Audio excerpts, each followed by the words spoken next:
Hello children, this is Renuka R. Welcomes you to today's English class.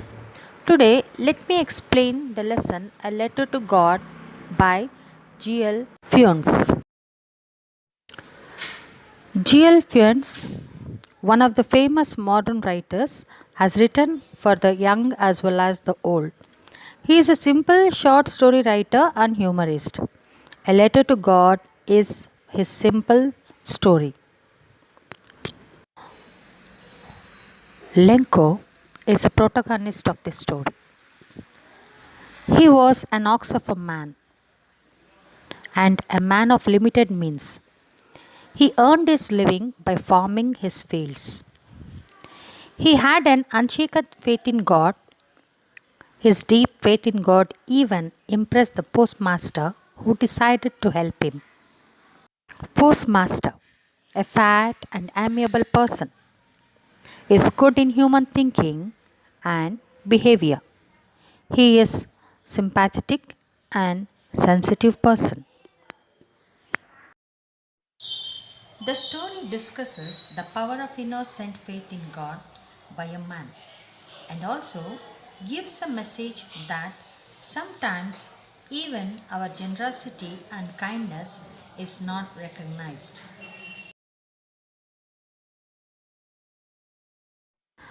The only house in the entire valley overlooked a field of ripe corn dotted with the flowers that always promised a good harvest.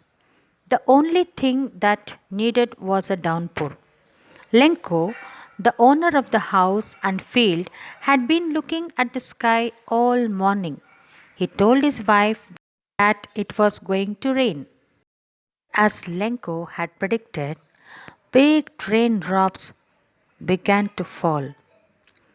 Lenko exclaimed, "These aren't raindrops falling from the sky. They are new coins.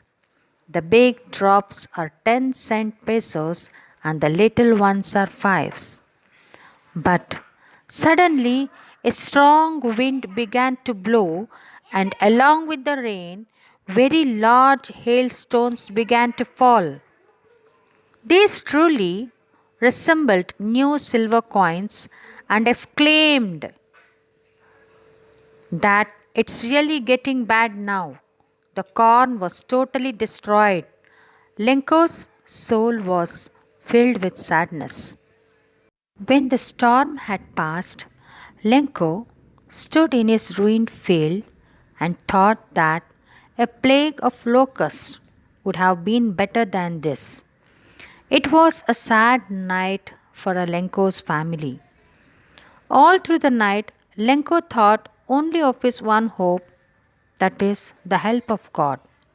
The following day, at daybreak, he began to write a letter, seeking help of 100 pesos in order to sow his fields and to live until the crops.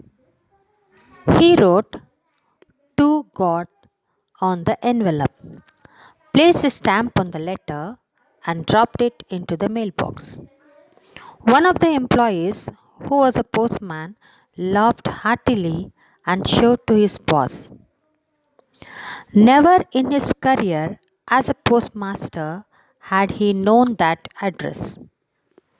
The postmaster, who was fat and amiable, admired Lenko's faith in God.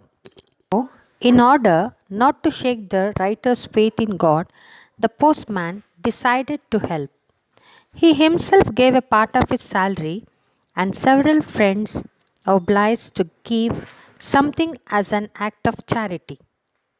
The postmaster put the money in an envelope addressed to Lenko with a single word as a signature, God. He could only collect a little more than half the amount Lenko had asked for. On Sunday, Lenko went to the post office asking if there was a letter for him. The postman himself handed the letter to him.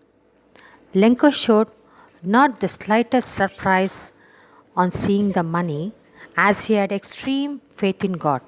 But he became very angry when he counted the money. He sat at the writing table and slowly wrote a letter.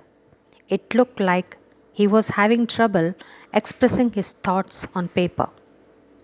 Finally, he finished the letter and dropped it in the mailbox.